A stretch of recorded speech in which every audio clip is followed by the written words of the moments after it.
आप देख रहे हैं समाचार कक्ष। मैं हूं मुफीद जिलानी, आपका स्वागत करता हूं। इन दिनों भारतीय जनता पार्टी के संस्कार की बात, राष्ट्रवादी भारतीय जनता पार्टी के संस्कारों के राष्ट्रवादी संस्कारों की बात पूरे मीडिया जगत में, राष्ट्रीय अंतर्राष्ट्रीय मीडिया जगत में छाई हुई है। किस तरह संस्कारवान पार्टी है भारतीय जनता पार्टी और उसके नेता, इसकी वानगी आपको इस वीडियो में हम दिखाएंगे। आप हमारे इस चैनल को सब्सक्राइब कर लीजिए, बेल आइकॉन दबाना ना भूलें, हमें फॉलो करें, ज्वाइन करें और इस वीडियो को ज़्यादा से ज़्यादा लाइक करें। बात है नए संसद भवन की। गौर करिए, 4 दिन पहले प्रधानमंत्री नरेंद्र मोदी ने 3-4 भाषण पुरानी संसद में, नए संसद में दिए। और जब वो नई संसद में भाषण दे रहे थे तो मैं उनके एक भाषण की चंद बातें आपको बताना चाहता हूँ।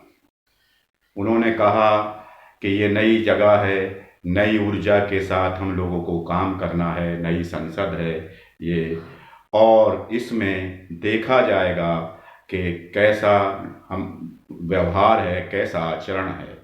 जिसका जैसा आचरण होगा उसको उसी तरह की जगह यहाँ पर मिलेगी। उन्होंने विपक्ष पर एक तरह से कटाक्ष करते हुए कहा कि जो जैसा आचरण करेगा उसके हिसाब से वो, अब जिसका भला अच्छा आचरण होगा, उन्होंने अपनी तरफ इशारा किया कि वो सत्ता पक्ष में बैठेगा, और जिसका आचरण और व्यवहार अच्छा नहीं होगा वो विपक्ष में बैठेगा। इस तरह का उन्होंने वो दिया था। इसके अलावा उन्होंने बड़ी बड़ी लंबी चौड़ी आध्यात्मिक बातें की थी और ये दिखाने की कोशिश की थी कि भारतीय जनता पार्टी या उसके नेता जो हैं वो सब कुछ ठीक हैं, बाकी जितने भी हैं वो सब गलत हैं, उनका व्यवहार अच्छा नहीं है, उनका आचरण अच्छा नहीं है।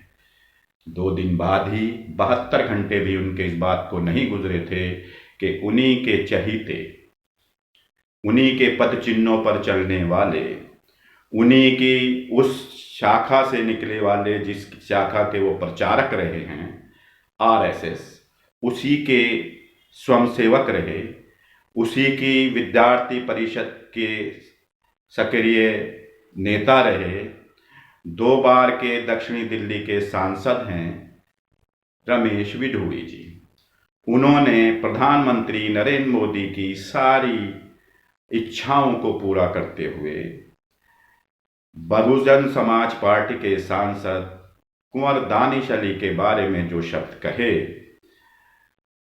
उनसे प्रधानमंत्री नरेंद्र मोदी निश्चित रूप से बहुत ज़्यादा शायद खुश हो रहे होंगे, क्योंकि वो अपने लोगों को संस्कारवान, अच्छे आचरण वाला, अच्छा व्यवहार वाला 2 दिन पहले ही संसद में बता चुके थे। उन्होंने निश्चित रूप से इस आचरण को, मुझे लगता है, शायद पसंद किया होगा, और लोगों की तो ये भी राय है कि अब जल्द ही प्रधानमंत्री नरेंद्र मोदी रमेश विधूड़ी का प्रमोशन कर देंगे। कांग्रेस ने भी इसी तरह का एक ट्वीट किया है कि रमेश विधूड़ी ने जो कारनामा अंजाम दिया है, प्रधानमंत्री नरेंद्र मोदी निश्चित रूप से खुश होकर उनका प्रमोशन करेंगे, भारतीय जनता पार्टी में अब उनका प्रमोशन हो जाएगा।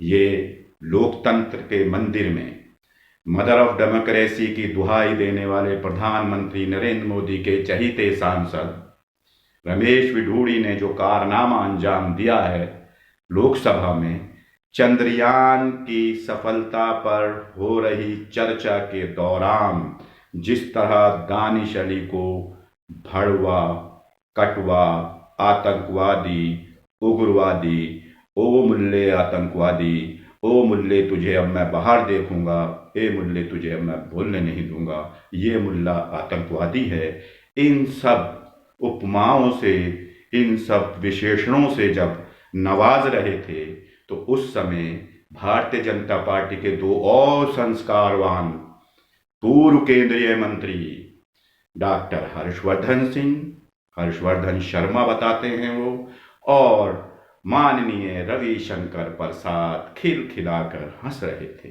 यानी रमेश विधूड़ी जो दानिश अली को कह रहे हैं वो एक तरह से उनकी पीठ थपथपा रहे। कहाँ हमारा समाज पहुंच गया है, ये पॉलिटिकल समाज, कहाँ हमारी ये सियासी जमात पहुंच गई है। मैं समझता हूं कि लोकतंत्र और संविधान पर इससे बड़ा हमला कोई हो नहीं सकता। और अगर प्रधानमंत्री इस संविधान के रक्षक हैं और लोकसभा के स्पीकर ओम बिरला संसद के सदस्यों के संरक्षक हैं, तो उनको निश्चित रूप में बिना देरी किए रमेश बुडूड़ी को संसद से बाहर करना चाहिए। जब जो छोटी छोटी बातों पर कांग्रेस के किसी बड़ी पार्टी के लीडर को सस्पेंड कर दिया जाता है, राज्यसभा में आम आदमी पार्टी के सांसदों को, संजय सिंह को, राघव चड्ढा को, लोकसभा में अधीर रंजन चौधरी को सस्पेंड कर दिया जाता है और सत्ताधारी जमात उसके लिए प्रपोजल लेके आती है और स्पीकर और सभापति चंद मिनट की भी देरी नहीं करते और एक्शन ले लेते हैं, तो अब क्यों इस पर देरी हो रही है? इसका मतलब यह है कि सारे लोग एक ही हम्बाम में सब दंगे हैं, क्योंकि सब एक ही जमात के, एक ही शाखा, एक ही स्कूल से पढ़कर आए हैं। लोकसभा स्पीकर से इसकी शिकायत हुई, लोकसभा स्पीकर दानिश अली को नहीं मिले, वो ऑफिस नहीं आए थे। दानिश अली ने अपने लेटर हेड पे एक नोटिस उनको दिया कि रमेश बिधूड़ी ने जो उनके साथ व्यवहार किया है वो उससे बहुत दुखी हैं, रमेश बिधूड़ी के खिलाफ कार्रवाई की जाए, एक्शन लिया जाए। लोकसभा स्पीकर ने बहुत प्यार से रमेश बिधूड़ी जी को फोन किया, ए मेरे बच्चे, आइंदा, एक तरह से, मतलब जिस तरह से उन्होंने बात की तो उसका आशय ऐसा लगता है कि जैसे वो बच्चे को समझा रहे, ए मेरे बच्चे, इस तरह के व्यवहार नहीं करते, आइंदा नहीं करना वरना बहुत बुरा होगा। जेपी नड्डा भाजपा के अध्यक्ष ने 15 दिन का उनको नोटिस दे दिया कि भाई आप जवाब दीजिए, क्यों ना आपके साथ के खिलाफ एक्शन लिया जाए। सब कुछ शीशे की तरह साफ है, फिर भी लोकसभा स्पीकर फोन करके समझा रहे हैं, जेपी नड्डा नोटिस जारी कर रहे हैं, कारण बताओ, जबकि सब कुछ शीशे की तरह साफ है। यानी ये जो है प्रधानमंत्री नरेंद्र मोदी की क्या इस चीज को, रमेश बिधूड़ी को समर्थन हासिल है? क्या रमेश बिधूड़ी ने जो कुछ किया एक सुनियोजित, एक पूरी तरह वोटों के गणित को ध्यान में रखते हुए किया? ये सब देखने की बात है। अब और इस पर जो दानिश अली ने अपना वक्तव्य दिया है विभिन्न मीडिया चैनलों को, उन्होंने कहा है कि अगर उनके जो रमेश बिधूड़ी के खिलाफ एक्शन नहीं होता है तो वो भरे मन से सांसद यानी संसद को छोड़ने पर भी विचार कर रहे हैं। बड़ा दुख का विषय है, बहुत शर्म का विषय है। पूरे देश दुनिया में इस मुद्दे ने इस देश की छवि को शर्मसार किया, इस देश की छवि को गर्त में डाला है। इस संसद की जो लोकतंत्र का मंदिर है, इसको छवि को नुकसान पहुंचाया है, बहुत ज़्यादा नुकसान पहुंचाया है।